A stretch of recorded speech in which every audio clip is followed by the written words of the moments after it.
I think I'm ready, and I think it's time to review what is, in my opinion, the most underrated phone so far of 2016. Because I was wrong here myself, because when I've seen the specs and the price for the first time, I thought it just makes no sense. After all, there is something like an Honor 8 for around the same price that offers so much more. But the price and the value is actually legit, because it has some things about it that make it worth the price for sure. And I want to tell you what that exactly is in the review. So let's just switch the cam and talk about the first thing that is my absolute main highlight: the amazing, crazy, fantastic, mind-blowing design. It's a masterpiece in my opinion, because I think it just doesn't look really nice. Better than the 6P in my opinion, because also maybe of the smaller form factor, but also the in-hand feel is incredible, because I've never had a more compact and more premium feeling phone that felt more amazing.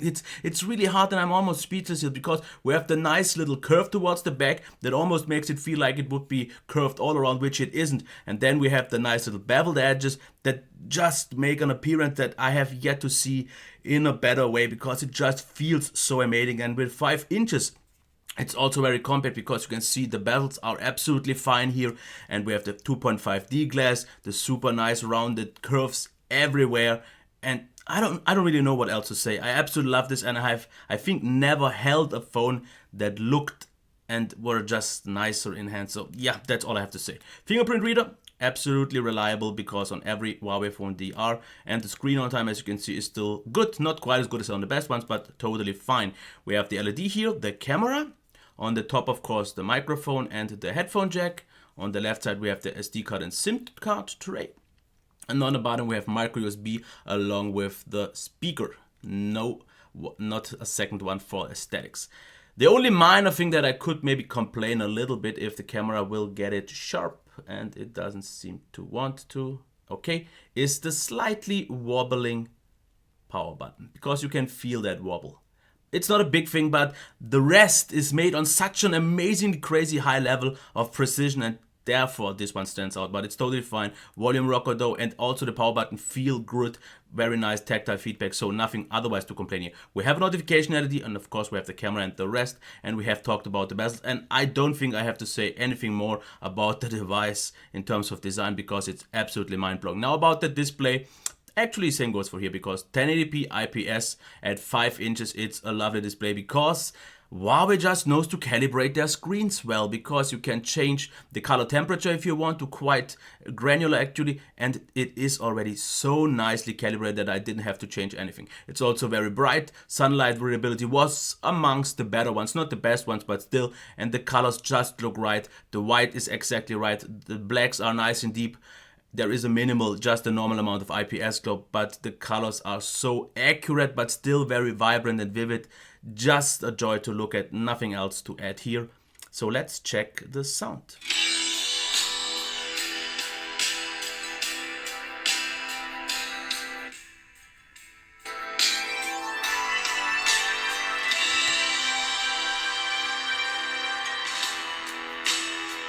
My verdict on the speaker: it is super solid, I would like to say, because it is loud enough at all times. There could be a little bit more bass and maybe a little bit stronger mids, because the highs in comparison to the rest are a little bit more harsh, so the sound overall feels a little bit thin, but it totally gets the job done. You hear things quite nice. After all, since the highs are what I usually hear, since I watch a lot of YouTube videos on my phone, and that's why it's okay. It could be better, but it's absolutely satisfying. What is not so much the case for the headphone jack. That one was quite disappointing. Not very loud, not very detailed. I missed a lot of clarity in the sound. So one of the weaker ones for sure, especially if you drive a headphone. For earphone it's still okay, but that was one of the weaker parts. So let's talk about performance. Let me end all the apps and start a few just to see how quickly they launch. And as you can see here, this in my book is still totally fine. I've seen this faster for sure, but the great thing about it is how snappy the device actually is. Because let's load a few more, and then we will check the performance. Because multitasking, as you can see here, works just nice. But I don't really use the recent apps tasks so much, because I usually use my gestures, and as you can see here, I can switch between. Really nice and fluid, and that makes me happy, because that is good. And the same goes also as well for the browsing performance, because as you can see, pretty much absolutely lag free, super nice rendering times, smooth at all times. And this is not what I expected from a Snapdragon 625, because I thought it was closer to maybe something like a 430 or something like that. But it performs absolutely great, and it is actually super close. And if I wouldn't have known better, I would have thought that this maybe is just the Snapdragon 650, because it overall is so lag free, so smooth, so responsive, so nice, and the normal use was pretty much the same. So now a few people could say this is not a flagship phone or not even a medium premium mid-ranger, but the overall normal performance is on such a high smooth level. Maybe not always crazy fast in terms of loading times, but the scrolling is mostly smooth. Of course, this is Google Plus, which is always a little bit harder, but the experience in normal use is really nice. There is almost no lag. It is, like I said, quite zippy. Sometimes there is a small little delay. You can't always switch it instantly, but as you can see, this even works. So performance absolutely is on a $400 level. Yes, there are a few phones at $400 that are performing better, but after all, you therefore get the amazing design that makes up for it, in my opinion. Gaming performance was actually surprisingly good. I did not expect a 625 Snapdragon to perform that good in 1080p games, or I mean with the 1080p display, because games were overall consistently smooth, almost no frame drops at all. And the average frame rates were solid as well. And this even in higher demanding or more demanding games, which is something that I just did not expect. If it was a racing game, a fast one, even on really fast scenarios like with an extremely fast car, I had no problem at all pushing this. And even Modern Combat worked out quite nice. And yes, it looks a little bit odd, and that's why I didn't use it with my Bluetooth controller, because that one has trouble. But the game was absolutely playable, and this is highly respectable from a mid-range chip. So let's get to the next thing, and that would be the battery, because it doesn't seem to have any sort of quick charge. As you can see here, with 2 hours and 5 minutes, it's still okay, I would say, because after all, it is a 30-20 milliamp hour battery, which in my opinion is very solid. And as you can see, maybe the value for YouTube wasn't all that great, with about 13% an hour. I've seen better values here already, but the actual battery life was amazing. On Wi-Fi on one day, if I would use that, if I just calculated upwards, I could get around 7 hours without any problem, with a brightness of 30%, which was bright enough for me because I always used fixed brightness. And over a normal moderate mixed day, I got 6 hours of screen on time quite easily. So this already makes it a super solid 2-day phone for me, and I'm highly impressed with this battery life, because the 625 seems to be very efficient. It doesn't really heat up at all. Games didn't bog down or something like that, so I really like that. And the software is pretty much the same as on any Huawei device or Honor device. As you can see, we don't have an app drawer in the launcher, which is no problem for me, since I would use Nova launcher anyways. Of course, we still have to swipe up for a few little quick shortcuts, and of course at the top we have, with the right side here, the customizable quick settings that you can edit here. And if you already see that this is a different theme, we have a theming engine, and what I can just tell you here, what you should get if you have a Huawei device, get the EMUI theme editor, because I don't have a specific theme here. Sorry, I just took one theme and modified it with that on my own, with the way I like it. You can change the navigation bar buttons, you can change, as you can see here, the background, you can even change the icons, and a lot more things. And this is what I did, and this is the way I like it. So this is not a specific theme. Of course, we have still the normal things like the navigation bar, which you can rearrange. We have motion control options. And I don't really know what else to say, because I've reviewed so many Huawei devices and it's pretty much always the same. Notification center, we have drag actions, you can change the display carrier name. There is nothing really out of the ordinary, but I totally get a solid experience here. I did not miss anything. Everything I want, just the typical stuff like changing my navbar buttons, changing the quick settings and so on is there. I didn't really miss anything, so it's fine. After all, it's still a Huawei device, and they are not yet great at delivering updates, so just keep that in mind. But I am very confident that this will get nougat. When is something that is up for that though, but still very good. Of course, a lot of people don't like it in terms of the UI and the design and the iOS-like experience, but like I said, use a theme editor, adjust it to your liking, and use a third-party launcher, and you will get an already way better experience. Not saying that this makes it more stock, but it makes it way more enjoyable. So let's check, and I've missed that. I've just changed my monitors recently. So let's check the camera.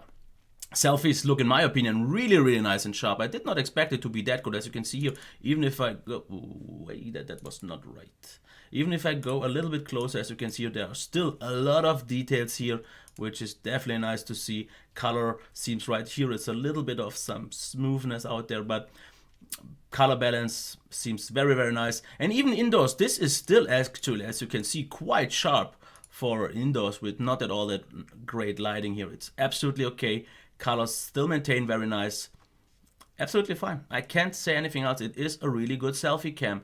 Low light capabilities, as you can see here with the flash and here without the flash. Of course, there is a big degradation of quality, but what it also does is every time you make a picture in a really dark environment, it kind of sharpens the picture after all, and that it makes it still absolutely fine, because there are better cameras that pick up a lot more light out there, but for a Huawei camera, this is actually respectable. That's why I will call it later on highly respectable, because Huawei isn't known for the best cameras, and for a mid-range camera, this is actually quite good. Once we go outside though, I was actually quite impressed with the quality, because as you can see here, there are a lot of details and everything is very sharp, something I personally like a lot. And as you can see here, there are a lot of details picked in. It doesn't over sharpen too badly, and the saturation seems fine. The colors seem very accurate, especially here, so nice and sharp.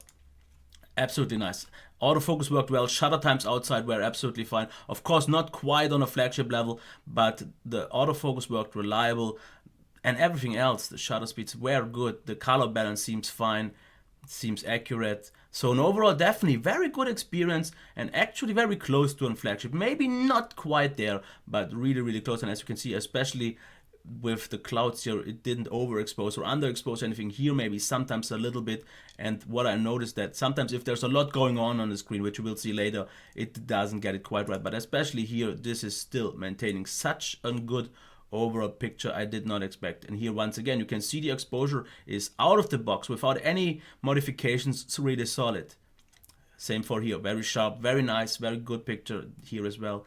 Can't say anything else. It picks up a good amount of details, a good amount of sharpness, with an overall really satisfying experience. As I said here everything looks a little bit mushed in, but that was to be expected. And the video, in case it looks a little bit choppy, that has something to do with my PC, because on all my other PCs it looks fine, and on the device itself as well. But here it looks a little bit choppy for some reason. But what you will see now is the extreme harsh exposure changes. Because if it picks up more light, it gets overexposes badly, and then it underexposes badly. So this is quite obvious. This is 4K though. Of course, it's downscaled to 1080p for my video here, since I don't upload in 4K. But I still think the experience is good, because if I scroll a little bit forward, you can see the autofocus works right really good actually. Picture maintains to be very sharp. It is smooth in reality, which it is not so much here. And everything else seems, as you can see here, it's quite a smooth transition in terms of the autofocus. It's just the exposure, as you will see now, that is just a little bit over the top, because this should not be the case like it is. But I think that is good enough, I would say. So let's switch and get to the conclusion. Let me get out if I don't get it wrong, the pros and cons. Let me get quickly through those pros. Design masterpiece. Absolutely, I can't say anything else. I've praised it so much, I don't need any more.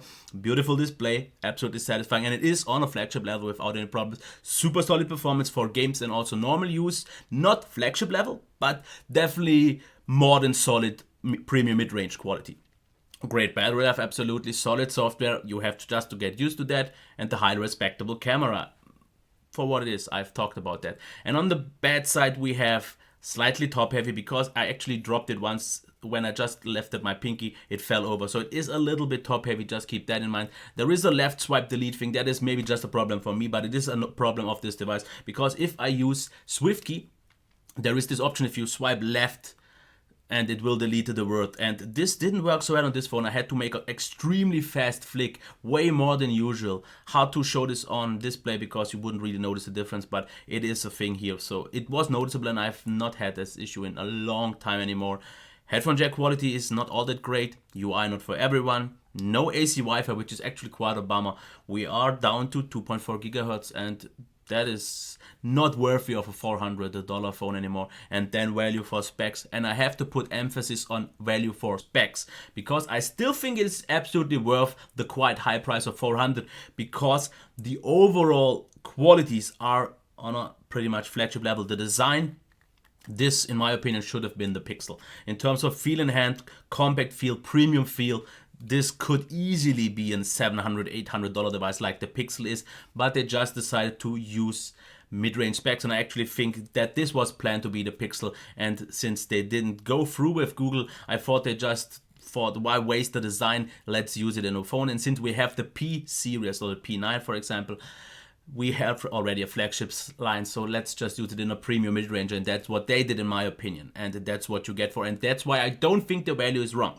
Of course, I will make a video comparing this with the Honor 8, because a lot of people have asked for that, and I will get into that a little bit more in detail, because I think it's definitely worth it.